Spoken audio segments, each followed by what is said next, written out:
முதல்வர் இப்படி செஞ்சாரு அப்படின்னா நம்ம இப்படிதான் செஞ்சிருக்கணும் நம்ம. ஏன்னா நம்ம தமிழக மக்கள்ல இப்படி செஞ்சுட்டா இருப்போம். அதனால அவர் இப்படி காமிச்சிருக்க கூடாது, இப்படி காமிச்சிருக்கணும். அதாவது இப்படி காட்டுறது எதுக்குன்னா அதெல்லாம் நம்ம கழுத்துக்கு வருதுன்னு புரிஞ்சுக்கணும்.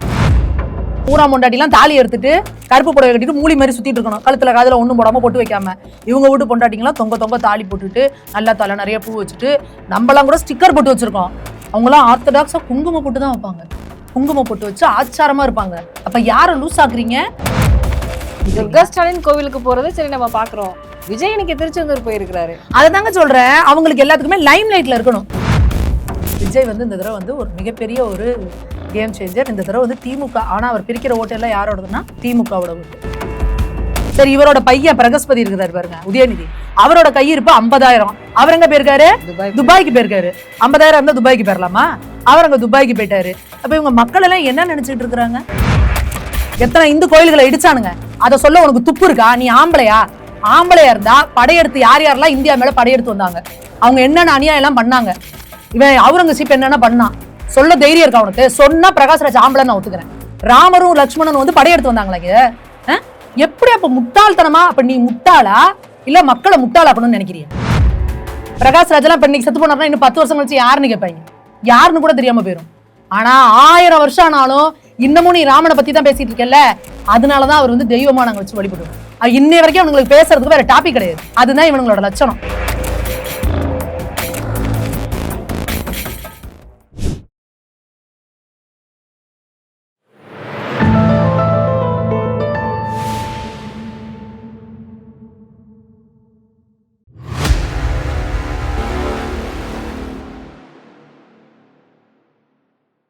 தாமரை டிவி நேயர்களுக்கு அன்பான வணக்கம். இன்று நமது நேர்காணலில் சிறப்பு விருந்தினர் தமிழக பாஜகவின் சமூக ஊடக பிரிவு மகளிர் அணி பொறுப்பாளர் சுமதி மேகவர்ணம் அவர்கள் நம்முடன் இருந்திருக்கிறார். வணக்கம் மேம். வணக்கம். இன்னைக்கு வரலாறு காணாத ஒரு வாக்குப்பதிவு வந்திருக்கு அப்படின்னு சொல்லிட்டு எல்லா ஜேர்னலிஸ்டுமே வந்து பேசிட்டு இருக்காங்க. கருத்து கணிப்புகள் வந்து வித்தியாசமாக வந்திருக்கு அப்படின்னு சொல்றாங்க. ஆனா இந்த 85% பெருசா இல்ல அப்படிங்கிறது ஒரு தரப்பு சொல்லுது. ஆனா இந்த வாக்குப்பதிவு வந்து கண்டிப்பா ஒரு மாற்றத்தை கொடுக்கும், அதுவும் விஜய்க்கான ஒரு மாற்றத்தை தான் கொடுக்கும் அப்படின்னு இன்னைக்கு சமூக வலைதளங்களை நீங்க பார்த்திருப்பீங்க. அமைச்சரவை பட்டியல் வந்துருச்சு, 7ஆம் தேதி விஜய் பதவி ஏற்க போறாரு அப்படிங்கிறது எல்லாமே வந்துருச்சு.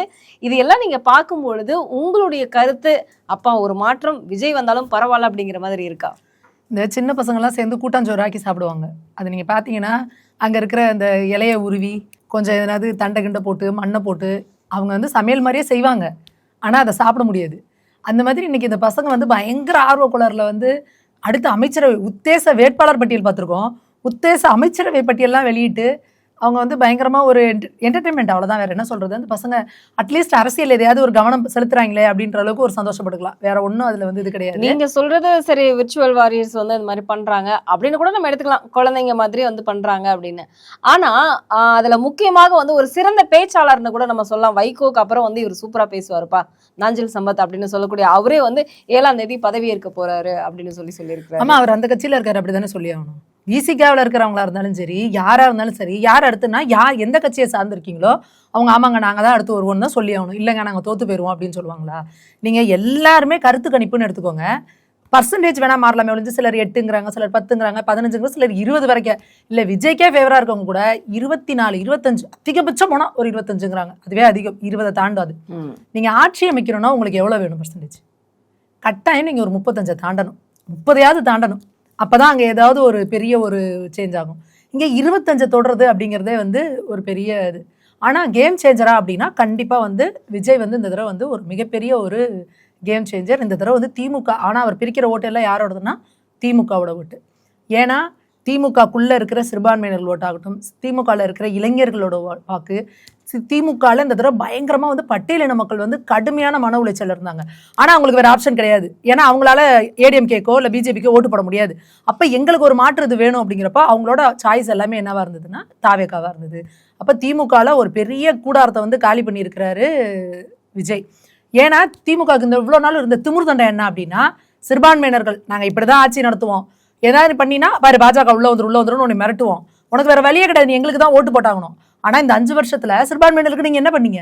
கிறிஸ்தவர்களுக்கு என்ன பண்ணீங்க? இஸ்லாமியர்களுக்கு என்ன பண்ணீங்க? அந்த கொமைச்சல் அவங்களுக்கு இருக்குது, கோவம் இருக்குது. ஆனால் அவங்களுக்கு வேறு யாருக்கும் ஓட்டு போடுறதுக்கான ஸ்கோப்பே இல்லாம இருந்தது. இப்போ விஜய் வரும்பொழுது ஆட்டோமேட்டிக்கா அவ்வளவு ஓட்டம் அங்க சித்தாம நீங்க என்ன பண்ணுவீங்க? எப்போ எப்படி ஆரம்பிப்பீங்க? நீங்கெல்லாம் ஓட்டை வந்து 0ல இருந்து ஆரம்பிப்பீங்க ஓட் கவுண்டிங்க. நாங்க இந்த ஏரியால வந்து சிறுபான்மையினர் கவுண்டிங் எவ்வளவோ 30,000 பேர்னா 30,000ல இருந்து ஆரம்பிப்போம் அப்படின்னு சொல்லிட்டு இருந்த திமுக இன்னைக்கு அதுல எல்லாம் ஓட்டம் விழுந்துருச்சு. இப்ப இது எல்லாமே அப்படியே கம்ப்ளீட்டா எங்க போகுது? தாவேகாவுக்கு போகுது. அதே போல இளைஞர்கள் வந்து அந்த டிஎம்கே ஐடியாலஜிலே வந்தவங்களுக்கு வந்து இந்த பக்கம் வர்றதுக்கு முடியாது. ஆனா என்னடா டிஎம்கே இப்படி கேவலமா ஆட்சி பண்றாங்க, இவ்வளவு சட்டம் ஒழுங்கு பிரச்சனை பெண்களுக்கு அப்படிங்கிறப்ப அவங்களுக்கு மாற்று ஆப்ஷன் என்னவா இருக்கு? தாவேகாவா இருக்கு. அப்ப நீங்க எகெயின்ஸ்ட் ஓட் எல்லாமே வந்து விஜய்க்கு தான் போயிருக்கு. கட்டாயமா திமுகவோட கூடாரத்தை பாதி காலி பண்ணியிருக்கிறாரு. அதனால இந்த தடவை திமுக ஒரு பெரிய கலக்கத்துல இருக்கு. எல்லா இடத்துலயும் இப்ப போன எலெக்ஷன்லயே நீங்க பாத்தீங்கன்னா நிறைய இடங்கள்ல 5,000ல இருந்து 10,000 ஓட்டு டிஃபரன்ஸ்ல திமுக வந்து ஜெயிச்சது. பெரிய அப்படியே கிளீன் ஸ்வீப்லாம் பண்ணிட்டு வரல. 2% 2.5% வித்தியாசத்துலதான் 10 வருஷங்களை ஆட்சி பண்ண அதிமுகவை திமுகவால் இது பண்ண முடிஞ்சிச்சு. அதுக்கும் அவங்க ஏகப்பட்ட ஸ்ட்ராட்டஜி பண்ணி மக்களை ஏமாத்தி ஒரு பெட்டியை வச்சு பூட்டி பிரசாந்த் கிஷோர் பாண்டையெல்லாம் வர வச்சு ஏகப்பட்ட தில்லாலங்கடி வேலை பார்த்து மக்கள் மண்டையை கழுவி இப்போ ஒரு வழி பண்ணி அந்த 2% வாங்கி இது பண்ணாங்க. இன்னைக்கு 5 வருஷத்துல ஹெவி ஆன்டி இன்கம்பன்சி. மக்களுக்கு வந்து பேரை சொன்னாலே கடுப்பாகுது. என்னையா ஆட்சி நடத்துறாங்க, இப்படி கேவலமா இருக்குது. பெண்கள் வெளியில போக முடியல. இது நாங்கெல்லாம் இப்போ அங்கே ஃபுல்லா டெல்டால போய் ஒர்க் பண்ணோம். அங்க விவசாயிகள்லாம் என் குடும்பமே டிஎம்கே குடும்பங்க. ஆனா நாங்க திமுகவுக்கு தர போட மாட்டோம். எங்களை நடுத்தூர்ல நிறுத்திடுச்சு இந்த திமுக. எங்களுக்கு விவசாயிகளுக்கு எதுவுமே பண்ணல. மழை தண்ணியில முழுகிருச்சு அப்படிங்கிறோம், வந்து கூட அவர் பார்க்கல. என்னங்க இந்த மாதிரி நடத்துறாங்க?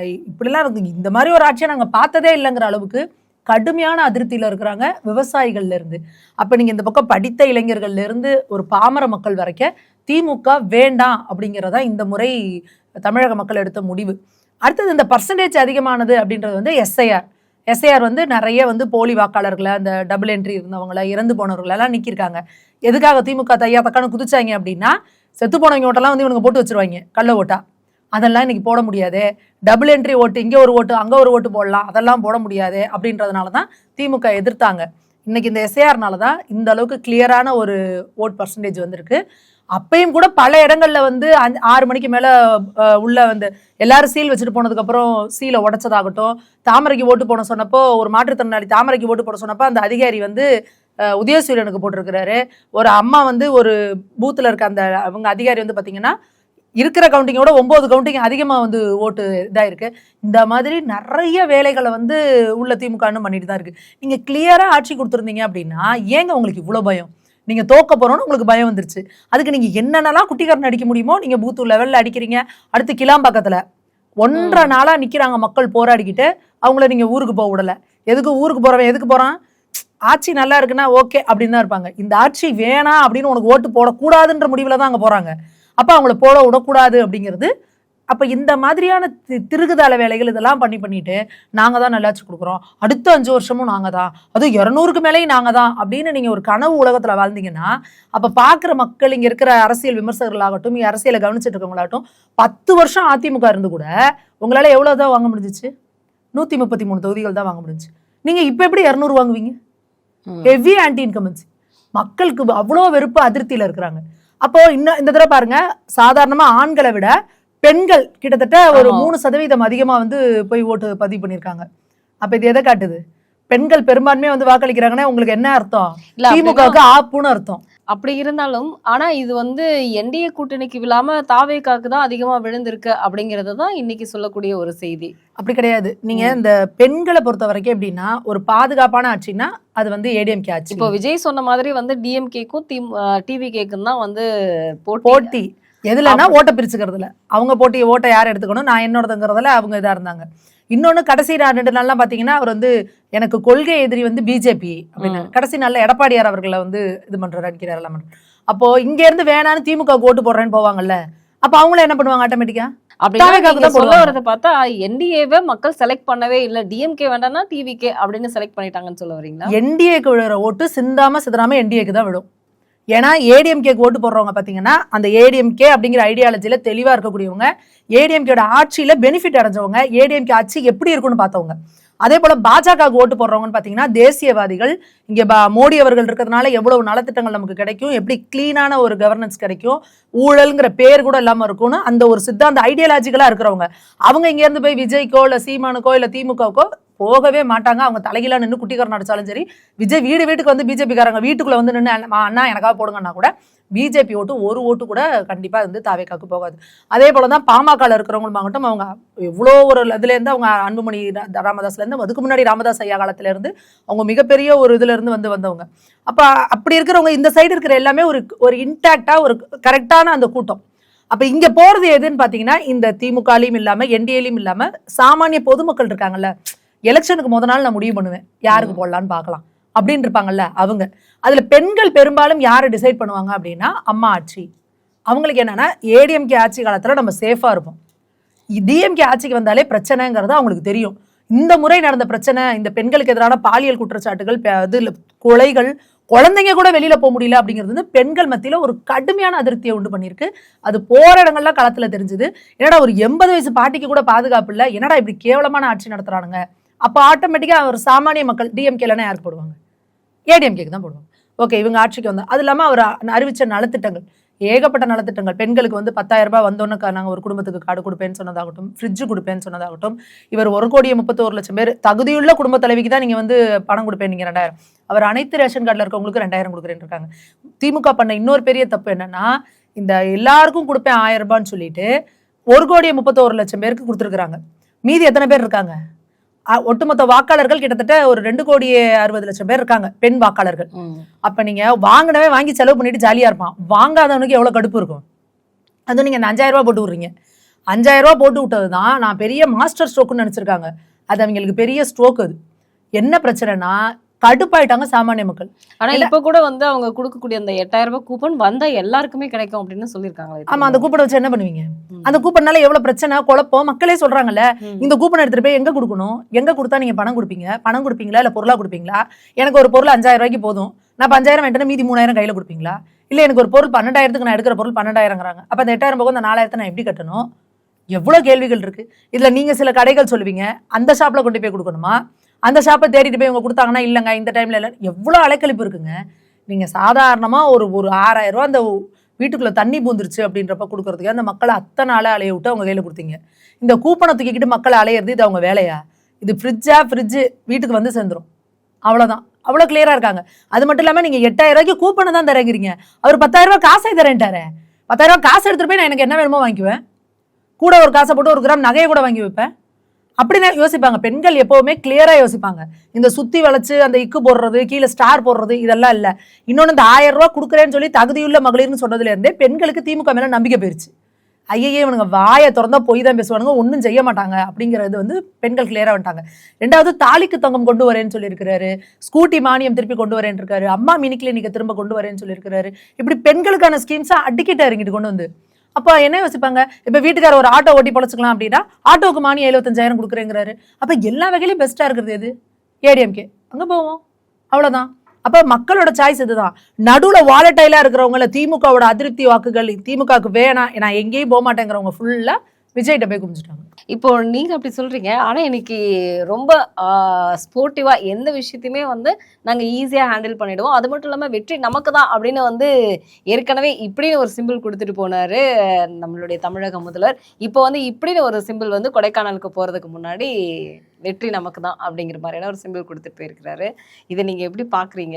அவர் அப்படிதாங்க சொல்லிக்கணும். அப்புறமே நாளுக்கு அப்புறம் சொல்லுவார், மக்கள் என்ன தீர்ப்பு கொடுக்குறாங்களோ அதை நாங்க ஏத்துக்கிறோம் அப்படின்னு சொல்லுவாங்க. வேற வழி அவங்களுக்கே தெரியும். இல்ல அவங்க ரிப்போர்ட் இருக்கு, அடுத்த வெற்றி நமக்கு தான் அப்படிங்கிற மாதிரியான ஒரு என்ன. இவங்களுக்கு தான் வெற்றினா ஏங்க இவங்க கூட இருக்க கொத்தரிமைகளை அந்த கதறு கதறானுங்க? எதுக்கு இங்க டிஆர்பி ராஜா வந்து ஒரு இதை போடுறாரு, நாங்க கூப்புல உட்கார்றதெல்லாம் ஒன்னும் திமுக புதுசு கிடையாது, ஆனா இந்த தடவை நாங்க போயிட்டோம்னா தமிழ்நாடே கூப்புல உட்காந்துரும் அப்படி இல்ல. இப்போ அடுத்த வெற்றி நமக்கு தான் அப்படிங்கிற ஒரு அந்த சந்தோஷத்தை இப்பவே கொண்டாடுறதுக்காக தான் வந்து முதல்வர் கொடைக்கானல் போய் இல்லாட்டி மட்டும் அவர் டூர் போனதே இல்லையா? ஏங்க கவர்மெண்ட் பணத்துல அவர் எத்தனை தான் கடைசியா போனாலும் போய்க்குவாரு. வேற நாங்க அடுத்த ஆட்சி போச்சுன்னா அவர் போக முடியாதுல, சொந்த காசுல போகணும். இதுக்கு வரைக்கும் எத்தனை தடவை 5-6 தடவை டூர் போயிருக்காருல, ஃபாரின் டூர். சைக்கிள் ஓட்டினார், புறாவுக்கு தீனி போட்டார், அங்க இருக்கிற காக்காக்கு புழுக்க இல்லைனார், இப்படி ஏதாவது வந்துகிட்டே இருக்கும். அவங்களுக்கு என்ன தேவைன்னா விளம்பர பைத்தியம். டெய்லி காலையில எந்திரிச்சா மக்கள் வாக்கிங் போனார், வாக்கிங் போறப்ப எல்லாரும் செல்ஃபி எடுத்துக்கிட்டாங்க, இளைஞர்கள்லாம் வந்தாங்க, இப்படி செஞ்சார். இது என்ன செய்யறது அப்படின்னா, இந்த பசங்களாம் இந்த மீம்ஸ் போடுறாங்க பாருங்க, விஜய் வந்து ஒரு நடிகரா இருந்தவர் வந்து இன்னைக்கு அரசியல் தலைவராகணும் ட்ரை பண்ணிட்டு இருக்காரு. ஆனா அரசியல் தலைவரா இருக்க ஸ்டாலின் வந்து விஜய் போல ஒரு நடிகராகிறதுக்கு ட்ரை பண்ணிட்டு இருக்காருன்னு சொல்லி காமெடி காட்டு கலாச்சிட்டு இருக்காங்க. அவரை மாதிரியே பேண்ட் ஷர்ட்டை போடுறது, ஒரு ஸ்கெச்சஸ் ஷூவை போடுறது, சைக்கிள் ஓட்டுறேன்னு சொல்லிட்டு இந்த சத்யராஜ் ஒரு படத்துல சொல்வார்ல, பாரு ஷூவும் ஜீன்ஸும் போட்டதுனால நீ யூத்து கிடையாது, யூத்து மாதிரி அந்த புல்லட்ல இப்படி காலை தூக்கி போடுறோன்னா கண்ட பக்கத்துல புடிச்சுக்க போகுது அப்படி பாரு சத்யராஜ். அது மாதிரி அந்த சைக்கிள் இருக்கு, அந்த சைக்கிள் அவரை உட்கார வைக்கிறதுக்கு 3 பேர் வந்து அவரை படாதபடி போடுறாங்க. சைக்கிள்ல ஏறி உட்கார வைக்கவே 3 பேர் தேவைப்படுறாங்க. சரி உங்களுக்கு வயசாயிருச்சு நாங்க இல்லைன்னு சொல்ல, ஏன் உங்களுக்கு என்ன, நான் தான் சொல்றேன்ல, என்னோட வயதுக்கு உண்டான பக்குவமும் என்னோட வயசுக்கு உண்டான மெச்சூரிட்டி, என் வயசுக்கு உண்டான அந்த வேலைகளை நம்ம செய்யும் பொழுது யாரும் உங்களை வந்து கிண்டல் பண்ண போறது இல்லை. ஆனா நான் தான் யூத்து, நான் வந்து இது என்னைய அண்ணேன்னு கூப்பிடு, என்னைய மாமானு கூப்பிடு, தாத்தானு கூப்பிடாது அப்படின்னா அப்ப கிண்டல் பண்ணுவாங்களா இல்லையா? அந்த சைக்கிள்ல ஏறி உட்கார வைக்கவே 3 பேர் தேவைப்படுது உங்களுக்கு. அதுல ஏறி உட்காந்துக்கிட்டு, அதுவும் பெடலிங் கிடையாது, அந்த இது போட்டு கியர் போட்டு அந்த இது பண்றது ஆட்டோமேட்டிக், இதுல அதை ஓட்டிட்டு நீங்க போறீங்க. அதை உடனே எல்லாம் டெய்லி சைக்கிள் ஓட்டினார். ஏன்னா இந்தியாவில் எவனுமே சைக்கிளே ஓட்டுறது இல்லையா? முதல்வர் சைக்கிள் ஓட்டினார், முதல்வர் மனைவியுடன் வாக்கிங் போனார், முதல்வர் போட்டிங் போனார். இப்படி எல்லாரும் உங்களை பத்தி பேசணும். 10,000 ரூபாய் தான் கையில இருக்கு, கையிருப்பு 10,000 ரூபாய் கையிருப்பை வச்சுக்கிட்டு தனி பிளைட்ல கொடைக்கானலுக்கு போறீங்க. அங்க போய் ஒரு நாளைக்கு 22,000 ரூபாய் ஹோட்டலுக்கு அங்க ஸ்டே பண்றீங்க. சரி, இவரோட பையன் பிரகஸ்பதி இருக்கிறாரு பாருங்க, உதயநிதி, அவரோட கையிருப்பு 50,000. அவர் எங்க போயிருக்காரு? துபாய்க்கு போயிருக்காரு. 50,000 இருந்தா துபாய்க்கு போயிடலாமா? அவர் அங்க துபாய்க்கு போயிட்டாரு. அப்ப இவங்க மக்கள் எல்லாம் என்ன நினைச்சிட்டு இருக்கிறாங்க? கையிருப்பு 10,000 வச்சிருக்கிறவர் கொடைக்கானலுக்கு தனி பிளைட்டு, கையிருப்பு 50,000 வச்சிருக்கிறவர் துபாய்க்கு பிளைட்டு, அங்க போயிட்டு இது பண்ணிட்டு இருக்கிறீங்க. அப்ப நீங்க எல்லாம் கோடியா கோடிகள்லாம் உங்களுக்கு சர்வ சாதாரணம். ஆனா சாமானிய மக்கள் ஓட்ட போட்டுட்டு இன்னமும் இந்த வேகாத வெயில்ல போய் அவங்கவுங்க வேலையை பார்த்துக்கிட்டு தான் உட்காந்துருக்காங்க. நீங்களாம் ரெஸ்ட் மோடுக்கு போயிட்டீங்க. சரி, இன்னைக்கு கொடைக்கானல் போயிருக்கிற தமிழக முதல்வர் 20 நாட்களாக வந்து அந்த இடத்துல வந்து வத்தலகுண்டுல தண்ணி விநியோகம், குடிநீர் விநியோகம் வந்து செய்யலன்னு இப்ப இன்னைக்கு வரைக்குமே சாலை மறியல் பண்ணிட்டு இருக்காங்க. அதுக்கு ஏதாவது தீர்வு? ஏன்னா சேகர் பாபு 5 வருஷமா இருந்தாருமா, அப்பயே செய்யல, இனிமே செய்ய போறாரு. இனிமே அவருக்கு அதுக்கு சம்பந்தம் கிடையாது, முடிஞ்சு போச்சு. இனி அடுத்து வரவங்க தான் செய்யணும். இப்போ வரைக்குமே தமிழக முதல்வர் அப்படின்னா அவர் 5 வருஷமாவே அவர் தானே முதல்வரா உணரல, இனிமே எங்க செய்ய போறாரு? அவ்வளவுதான், முடிஞ்சு போச்சு. வத்தலகுண்டுன்னு கிடையாது. நீங்க இந்த சைடு புதுக்கோட்டை சைடு அறந்தாங்கி எங்கெல்லாம் போனீங்கன்னாவே குடம் தண்ணிக்கு தூக்கிட்டு அலையிறாங்கம்மா. ராமநாதபுரம், சிவகங்கை இந்த பகுதி மக்கள் ஃபுல்லாவுமே தண்ணி கிடையாது, குடிக்க தண்ணி கிடையாது. ஒரு குடம் தண்ணிக்கு கிலோமீட்டர் கணக்கில் நடக்கணும். இந்த கொடுமையை தான் மக்கள் அனுபவிச்சுட்டு இருக்காங்க.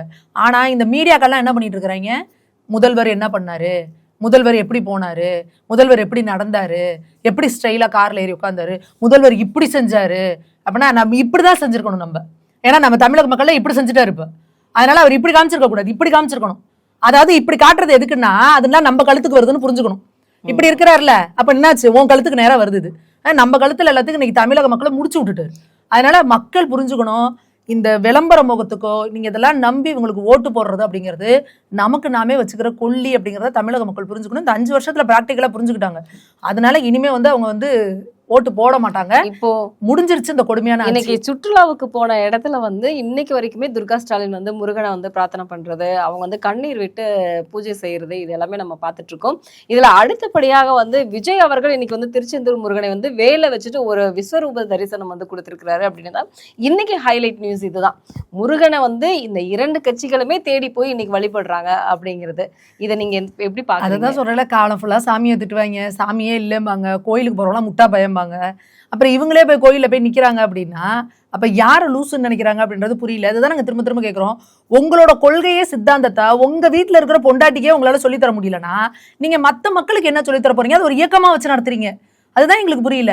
அப்ப உங்களை நம்பி அவ்வளவு பேர், லட்சக்கணக்கான பேர் நின்றுட்டு கிறுக்கனுங்க மாதிரி நாங்க கடவுள் இல்ல, நாங்களா கருப்பு சட்டக்காரங்கன்னு சுத்திட்டு திரியிறாங்க.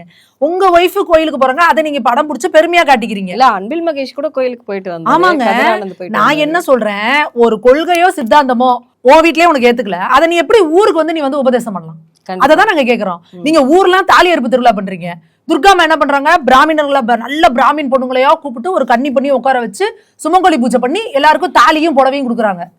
ஆனா அங்கிட்ட வீரமணி என்ன பண்றாரு, தாலி அறுப்பு திருவிழா. அப்ப ஊரா பொண்டாட்டிலாம் தாலி எடுத்துட்டு கருப்பு புடவை கட்டிட்டு மூலி மாதிரி சுத்திட்டு இருக்கணும், கழுத்துல காதுல ஒண்ணும் போடாம பொட்டு வைக்காம. இவங்க வீட்டு பொண்டாட்டிங்களாம் தொங்க தாலி போட்டுட்டு நல்லா தலை நிறைய பூ வச்சுட்டு, நம்மளாம் கூட ஸ்டிக்கர் போட்டு வச்சிருக்கோம். அவங்களாம் ஆர்த்தடாக்ஸா குங்கும போட்டு தான் வைப்பாங்க, குங்கும போட்டு வச்சு ஆச்சாரமா இருப்பாங்க. அப்ப யாரை லூஸ் ஆக்குறீங்க? அப்ப இந்து மதத்துல இருக்கிற நல்ல விஷயங்கள் எல்லாம் பயன்படுத்திக்கிட்டு நீங்க நல்லா இருப்பீங்க. சாதாரண தமிழ் மக்கள்லாம் வந்து இது எல்லாத்தையும் தூக்கி எரிஞ்சிட்டு நாசமா போய் நடுத்தூர்ல நிக்கணுமா? இவங்க இந்த தீக்காவில கூட்டு வச்சு தாலி எடுத்து திருவிழா பண்ணாங்கல்ல, எவனா ஒரு குடும்பம் நல்லா இருக்கான்னு கூப்பிட்டு காட்ட சொல்லுங்க. இவங்க இந்த கிராப் வெட்டி விட்டு சட்டை போட்டுட்டு திரிய வச்சாங்கல்ல, அந்த பிள்ளைங்கள ஏதாவது நல்லா இருக்கான்னு சொல்லுங்க. அந்த உடுமலையில அந்த பொண்ணு பேர் என்ன, கௌசல்யாவா? அந்த பொண்ணு இப்ப எப்படி ஆயிருக்கு? அதுக்கப்புறம் திருப்பி நீ ஒரு மறுமணம் பண்ணி வைக்கிறேன்னு வச்சுங்க, அந்த பொண்ணு எப்படி சொல்லவும் முடியாம மெல்லவும் முடியாம, அந்த அவன் சக்தி அவன் பேரு, அவனும் என்னை வந்து எவ்வளவு டார்ச்சர் பண்றான், அவனுக்கு ஏகப்பட்ட பெண்களோட தொடர்பு இருக்கு அப்படின்னு சொல்லி இன்னைக்கு அந்த பொண்ணு தனியா வாழ்ந்துட்டு இருக்கு. யோசிச்சு பாருங்க. இந்த மாதிரி ஒரு வாழ்க்கையை தான் நீங்க வாழ வைக்கணும்னு நினைக்கிறீங்களா? எது பெண்ணியம், எது புரட்சி? நீங்க நினைக்கலாம் ஒரு புருஷன் வேணான்னு தூக்கி போட்டுட்டு நான் வெளியே வருது பெரிய பெண்ணிய புரட்சின்னு.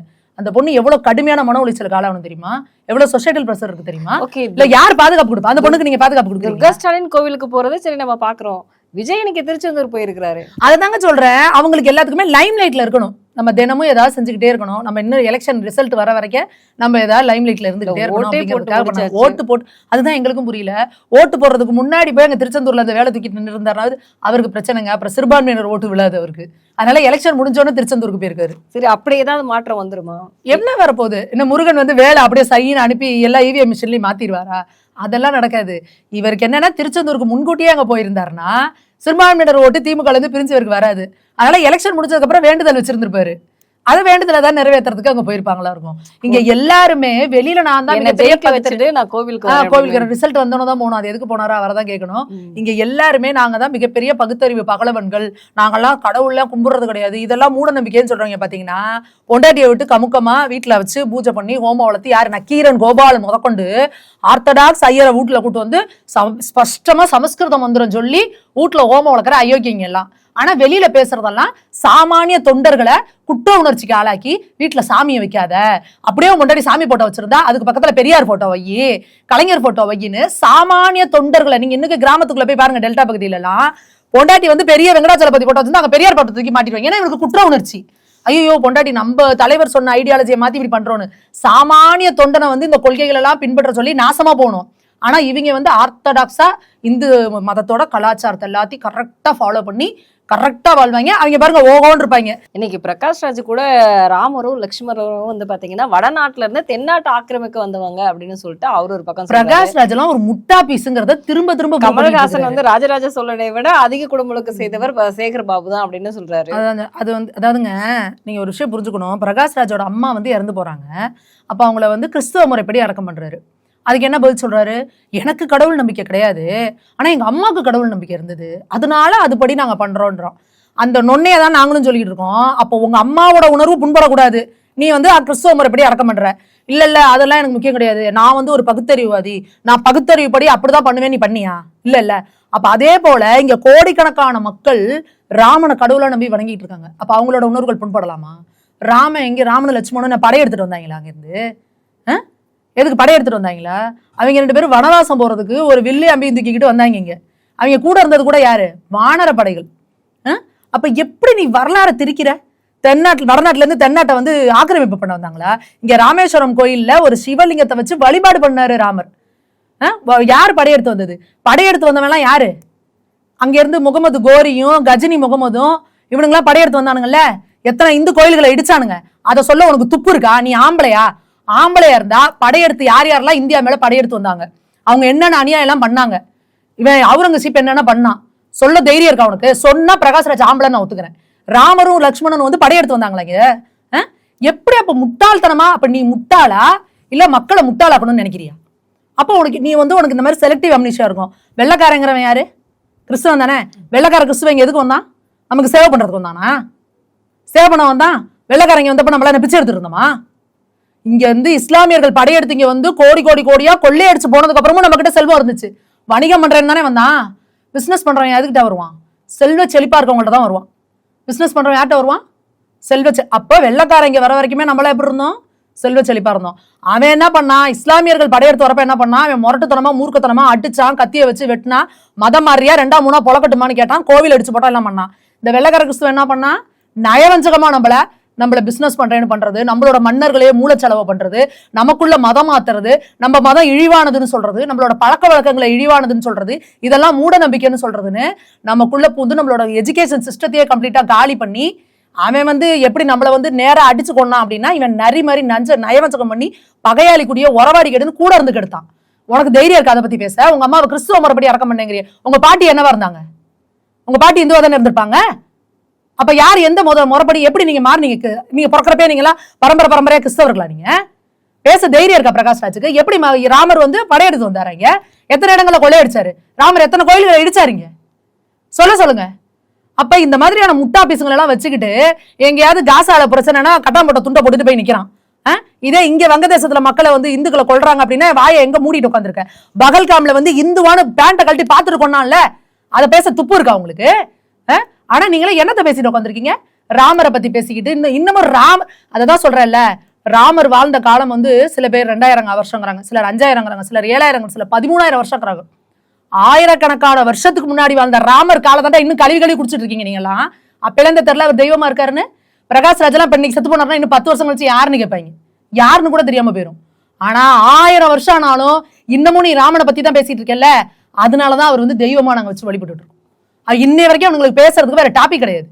அதுதான் இவங்களோட லட்சணம். இன்னைக்கு நம்ம எல்லாருக்குமே வந்து சமூக வலைதளங்கள்ல இன்னைக்கு ஒரு ட்ரெண்டிங்கா போயிட்டு இருக்கக்கூடிய ஒரு விஷயம் நீங்க கேள்விப்பட்டிருப்பீங்க. செந்தில் வேலன் வந்து பேசியிருக்கிற ஒரு விஷயம். டிவி கேக்கு இந்த ஐடி ஊழியர்கள் எல்லாமே வந்து ஓட்டு போட்டிருக்காங்க, உங்களுக்கு சோறு போடுறதே கருணாநிதி தான், திமுக தான் அப்படின்னு சொல்லிட்டு அவர் போட்ட பிச்சையில தான் நீங்க எல்லாம் இருக்கீங்க. நான் ஏற்கனவே ஒரு சேனல்ல பேசியிருந்தேன், திமுக காரங்களே சும்மா இருந்தாலும் நான் அவருக்கு முட்டு கொடுக்குறேன் பேர் வழின்னு சில ஊடகக்காரங்க இருக்காங்க. இவங்க எதையாவது பேசிட்டு போக அவனுங்களை விட்டுட்டு கருணாநிதியை போட்டு முத்துன்னு முத்துறாங்க. இப்போ இந்த 3 நாளா பார்த்தீங்கன்னா கருணாநிதி தான் எங்களுக்கு வந்து இதை பண்ணாரா, கருணாநிதி தான் கம்ப்யூட்டர் கண்டுபிடிச்சாரா, கருணாநிதி தான் கூகுளை கொண்டு வந்தாரா, கருணாநிதி இல்லைன்னா நீ மெசேஜ் அனுப்ப முடியுமா, மெயில் அனுப்ப முடியுமான்னு அவரை போட்டு வரிசட்டியில் போட்டு வறுத்து எடுத்துக்கிட்டு இருக்காங்க. அவர் மேலே நினைப்பா, டே செத்து போய் ஏன்டா என்னை நிம்மதியாக விட மாட்டேங்கிறீங்க, கொஞ்சம் மூடிக்கிட்டு இருக்கலேண்டா, நீங்கள் உணர்ச்சி வசப்பட்டு உங்களுக்கு வாங்குற காசு கொடுத்த காசுக்கு மேலே கூவி என்னைய போட்டு அவனுக்கு வறுத்து தாளிச்சுக்கிட்டு இருக்காங்களா அப்படிங்கிற மாதிரி இந்த செந்தில் சொல்றாரு. நீ அப்படி கை வச்சுட்டு நீ திங்கிறல சோறு, இந்த சோறுனா அதை அவருக்கு சொல்லிக்கலாம் கண்ணாடியை பார்த்து. ஒருவேளை அவர் திங்கிற சோறு திமுக போட்டதான் இருக்கலாம். ஐடி கம்பெனில இருக்கிறவன் சோறு திமுக எங்க போட்டுச்சு? திமுகக்கு என்ன சம்பந்தம்? யாரு படிக்க இல்ல எதுனாலும். இப்ப நான் ஒரு வீடியோ போட்டேன்னா கீழே வந்து கமெண்ட்ல போடுறாங்க, நீ பெரியார் மட்டும் இல்லனா என் பெரியார்ல தீகா கம்பெனில இருந்து எனக்கு ஏதாவது படிக்க வச்சாங்களா, இல்ல திமுக இருந்து எனக்கு ஏதாவது பணம் கட்டினாங்களா, 1 ரூபா ஸ்காலர்ஷிப் கொடுத்துருப்பாங்களா? எங்க அப்பா கண்டக்டர் வேலை பார்த்தாரு, எங்களுக்கு கஷ்டப்பட்டு படிக்க வச்சாரு, பொம்பளை பிள்ளை படிக்கணும், படிச்சாதான் முன்னேறணும், படிக்க வச்சாங்க, அதனால நாங்க இன்னைக்கு இங்க வந்து உட்காந்துருக்கோம். தீகா என்ன கிழிச்சுது? நான் தான் கேட்கிறேன், எத்தனை பேர் படிக்க வச்சிங்க? என்னையா உங்க பிரச்சனை? ஆரம்ப கல்வி இது எல்லாத்தையும் கொடுத்தவர் காமராஜர் ஐயா, உயர்கல்வி எல்லாத்தையும் கொண்டு வந்தது எம்ஜிஆர் அவர்கள். எம்ஜிஆர் அவர்களோட தான் ஏகப்பட்ட யூனிவர்சிட்டிஸ் வந்துச்சு, ஏகப்பட்ட இன்ஜினியரிங் காலேஜஸ் வந்துச்சு. ஐடில ஒரு மிகப்பெரிய இது பண்ணது எம்ஜிஆர் அவர்கள். கருணாநிதி என்னையா பண்ணாரு? எல்லாத்துக்கும் நீ கருணாநிதி ஸ்டிக்கர் ஒட்டினா நீ சும்மானு போனாலும் நாங்க மட்டும் கண்டுக்காம போயிடுவோம். நீ போறவனை கூப்பிட்டு சொரிஞ்சு விட்டு எனக்கு ஒரு ஆப்பு வையினா வலுவா ஆப்பு வச்சுக்கிட்டு இருக்காங்க. ஆப்பு செந்தில்வேலுக்கு மட்டும் வைக்கல, கருணாநிதிக்கு சேர்த்து வச்சுக்கிட்டு இருக்காங்க. கருணாநிதி என்ன பண்ணாரு, எம்ஜிஆர் என்ன பண்ணாரு, ராஜீவ்காந்தி காலத்துல என்ன பண்ணாங்கன்னு இப்ப வரலாறு ஃபுல்லா எடுத்து விட்டுட்டாங்க வெளியே. இது தேவையா? இந்த அவமானம் உங்களுக்கு தேவையா? அதே போல இந்த 67 இருந்து இப்ப வரைக்கும் அதிகபட்சமா ஆட்சியில் இருக்கிறது யாரு? ஏடிஎம்கே. அதிக வருஷம் கூப்பிட உட்காந்துருந்தது யாரு? டிஎம்கே. அப்ப எப்படி அது எல்லா நாளும் நான் தான் பண்ணேன் நீ நெஞ்சில் அடிச்சுப்ப? எங்களுக்கு ஒன்றும் புரியல. அடுத்தது இன்னொன்னு என்னன்னா, நீ ஆமா நான் உன் பேச்சுக்கே வரேன். கருணாநிதி செஞ்சாரு, ஒரு முதலமைச்சரா இருக்கிறதுனால அவருக்கு மாச சம்பளம் கொடுத்துட்றோமா? நாங்க ஓட்டு போட்டு உங்களை உட்கார வச்சிருக்கோம், உங்களுக்கு மாச சம்பளம் கொடுக்குறோம். இங்க இருக்க எம்எல்ஏக்கு எல்லாருக்கும் மாச சம்பளம் இருக்கா? இங்க இருக்க அமைச்சர்கள் எல்லாத்துக்கும் மாச சம்பளம் இருக்கா? அப்ப நீங்களாம் யாரு? மக்களுக்கு மாச சம்பளத்துக்கு கூலி வேலை செய்யற ஆளுங்க. உன் கொடுத்த சம்பளத்துக்கு நீ வேலை பார்த்திருக்க. நாங்க தான் கொண்டு வந்தோம், என்ன திமிர்தண்டோம்? நீ என்ன இன்னும் அந்த மன்னராட்சி இதிலே இருக்கிறியா? திமுக மட்டும் இல்லைன்னா பட்டியலின மக்கள்லாம் ஜட்ஜா இருக்க முடியாது. நாங்க போட்ட பிச்சை. RS பாரதி பேசுறாரு, திமுக மட்டும் இல்லைன்னா கண்ட நாயிலாம் இன்னைக்கு டிகிரி வாங்குது, அதெல்லாம் திமுக போட்ட பிச்சை. என்ன உங்களுக்கு அவ்வளவு திமிர்தண்டம்? யாருக்கு பிச்சை போட்டீங்க? திமுக வாழ்ற வாழ்க்கையே இன்னைக்கு மக்கள் போட்ட பிச்சை. மக்கள் ஓட்டு போடலன்னா அங்கிருந்து திருவாரூர்ல இருந்து சென்னைக்கு வர்றதுக்கு ரயிலுக்கே துப்பு இல்லாம திருட்டு ரயில்ல வந்தவர். இன்னைக்கு மத்திய ரயில்வே பட்ஜெட் இருக்குல்ல, அந்த ரயில்வே டிபார்ட்மெண்ட்டே வாங்குற அளவுக்கு என்கிட்ட பணம் இருக்கு. எப்படி இவ்வளவு காசு வந்துச்சு? மக்கள் ஓட்டு போட்டு உங்களை உட்கார வச்சதுனால. யாருக்கு நீ பிச்சை போட்டேங்கிற? என்ன திமிர் தண்டம் உனக்கு? மக்கள் ஓட்டு போட்டு உன்னை சம்பளத்துக்கு உட்கார வச்சிருக்காங்க. இந்த தமிழன் பிரசன்னா சொன்னாங்க பாரு, சாக்கடைக்கு அட்டப்படுக்கிறேன்னா அட்டப்படுத்திட்டு போயிட்டே இருக்கணும், நீ அதுக்குதான் உன்னை வச்சிருக்கோம், புரியுதா? அப்ப நீ இந்த திமிர் தண்ட பேச்செல்லாம் பேசக்கூடாது. நாங்க மட்டும் இல்லைன்னா என்ன, நீ இல்லைனாலும் வேற யாரும் இருந்தாலும் செஞ்சிருப்பாங்க.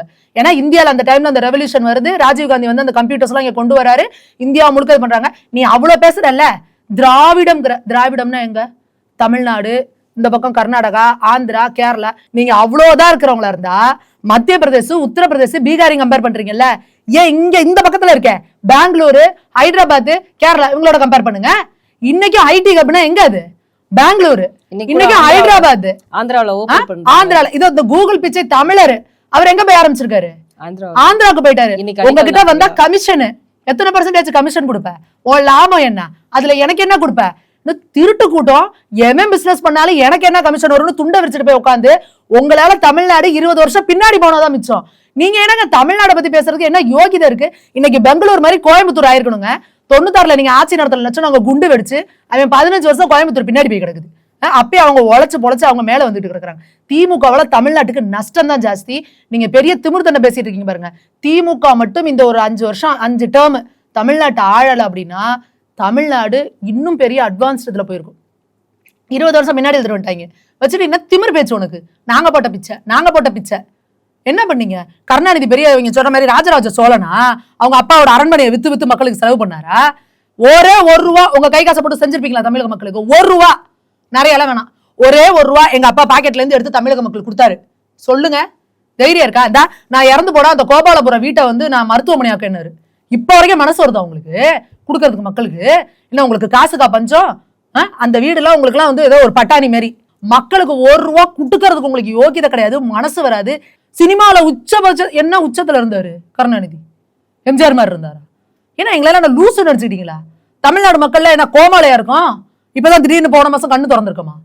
அதனால இந்த மாதிரி பேசுறவங்க எல்லாம் முதல்ல வாயை அடக்கிக்கணும். இங்க தமிழ்நாட்டுக்குன்னு ஒரு வரலாறு இருக்கு. கருணாநிதிக்கு முன்னாடி தமிழ்லாம் அம்மனமா தெரிஞ்சான். கருணாநிதி தான் அந்த அளவுக்கு கோமணம் கட்டி விட்டாருங்கிறத பேச்ச நிறுத்தணும். தமிழர்களுக்குன்னு ஒரு வரலாறு இருக்கு. நாங்க அறிவார்ந்த குடிகள், எங்களுக்குன்னு ஏகப்பட்ட வரலாறு இருக்கு. புரியுதா? 3000 வருஷம் பழமையான இலக்கண நூல்கள், இலக்கிய நூல்கள் இங்க இருக்கு. 5000 வருஷத்துக்கு பழமையான இலக்கண நூல்கள், இலக்கிய நூல்கள் இருக்கு. கருணாநிதிக்கு அப்புறம் தான் இங்க தமிழே வளர்ந்துச்சு. கருணாநிதி இல்லைன்னா இங்க எவனுக்கு தமிழே தெரியாது. கருணாநிதி இல்லைன்னா இங்க எவனுமே படிச்சிருக்க முடியாது. கருணாநிதி இல்லைன்னா இங்க எவனும் வெளியிலே வந்திருக்க முடியாதுன்னு பேசுற திமிர் தண்டத்தை இனிமே நிறுத்திக்கணும். இல்லாட்டி இன்னும் அசிங்கமா இன்னும் அடிபடுவீங்க. ஐடில இருக்கவங்க 2-3 நாளா டேஷா போட்டுட்டு இருக்காங்க பதிவு. இந்த அவமானம் தேவைன்னா இன்னும் நல்லா பேசி வாங்கி கட்டிக்கோங்க. அவ்வளவுதான். நீங்க இன்னும் தாத்தா காலத்து திமுகவே இருந்தீங்க அப்படின்னா அடிபட போறது உறுதி.